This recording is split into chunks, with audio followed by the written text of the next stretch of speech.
Hello everybody, and welcome to my channel. Last time we covered the third part of the American Civil War, the year of 1863, and some interesting photography in that period. In this last part today, we'll cover the years of 1864 to 1865 and the aftermath of the Civil War. Hopefully, you'll enjoy today's video. So let's go. The war. In 1864 to 1865.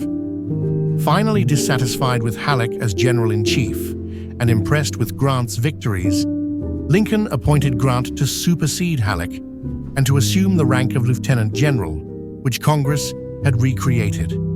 Leaving Sherman in command in the West, Grant arrived in Washington on March 8, 1864. He was given largely a free hand in developing his grand strategy. He retained Meade in technical command of the Army of the Potomac, but in effect assumed direct control by establishing his own headquarters with it. He sought to move this army against Lee in Northern Virginia, while Sherman marched against Johnston and Atlanta. Several lesser federal armies were also to advance in May. Grant's overland campaign. Grant surged across the Rapidan and Rappahannock rivers in Virginia on May 4th, hoping to get through the tangled wilderness before Lee could move. But the Confederate leader reacted instantly and, on May 5th, attacked Grant from the west in the Battle of the Wilderness. 2 days of bitter, indecisive combat ensued. Although Grant had 115,000 men available against Lee's 62,000, he found both federal flanks endangered. Moreover, Grant lost 17,666 soldiers, compared with a probable Southern loss of about 8,000. Again, Grant withdrew, only to move forward in another series of attempts to get past Lee's right flank. Again, at the North Anna River and at Totopotomoy Creek, he found Lee confronting him. Finally, at Cold Harbor, just northeast of Richmond, Grant launched several heavy attacks, including a frontal, nearly suicidal one on June 3rd, only to be repelled with grievous total losses of 12,737. Lee's casualties are unknown, but were much lighter. Grant, with the vital rail center of Petersburg, the southern key to Richmond, as his objective, made one final effort to swing around Lee's right and finally outguessed his opponent and stole a march on him. Grant attacked on June 15th and 18th, hoping to break through before Lee could consolidate the Confederate lines east of the city, but he was contained with 8,150 losses. Unable to admit defeat, but having failed to destroy Lee's army and capture Richmond, Grant settled down to a 9-month active siege of Petersburg. The summer and fall of 1864 were highlighted by the federal failure with a mine explosion under the Gray Lines at Petersburg on July 30th. Sherman's Georgia, campaigns, and total war. Meanwhile, Sherman was pushing off toward Atlanta from Dalton, Georgia on May 7th, 1864, with 110,123 men against Johnston's 55,000. At one point, Sherman's patience snapped, and he frontally assaulted the Southerners at Kennesaw Mountain, Georgia, on June 27th. Johnston threw him back with heavy losses. When Johnston finally informed Davis that he could not realistically hope to annihilate Sherman's mighty army, the Confederate president replaced him with John B. Hood, who had already lost 2 limbs in the war. Hood evacuated Atlanta on the night of August 31st to September 1st.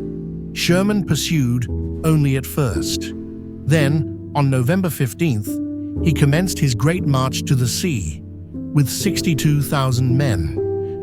He captured Savannah, 285 miles, 460 kilometers from Atlanta, on December 21st. Sherman's Carolina campaigns. On January 10th, 1865, with Tennessee and Georgia now securely in federal hands, Sherman's 60,000-man force began to march northward into the Carolinas. It was only lightly opposed by much smaller Confederate forces. Sherman's men blamed South Carolina for bringing on the war and sought to punish them for their actions. Once again, civilians were not killed, but the Union troops did everything they could to demoralize the population and undermine their support for the war. Sherman captured Columbia, South Carolina on February 17th and compelled the Confederates to evacuate Charleston. Sherman pushed on into North Carolina, capturing Fayetteville on March 11th and, after an initial setback, repulsing the counter-attacking Johnston at Bentonville on March 19th to 20th. Goldsboro fell to the Federals on March 23rd and Raleigh on April 13th. Finally, perceiving that he no longer had any reasonable chance of containing the relentless Federal advance, Johnston surrendered to Sherman at the Bennett House near Durham Station on April 18th.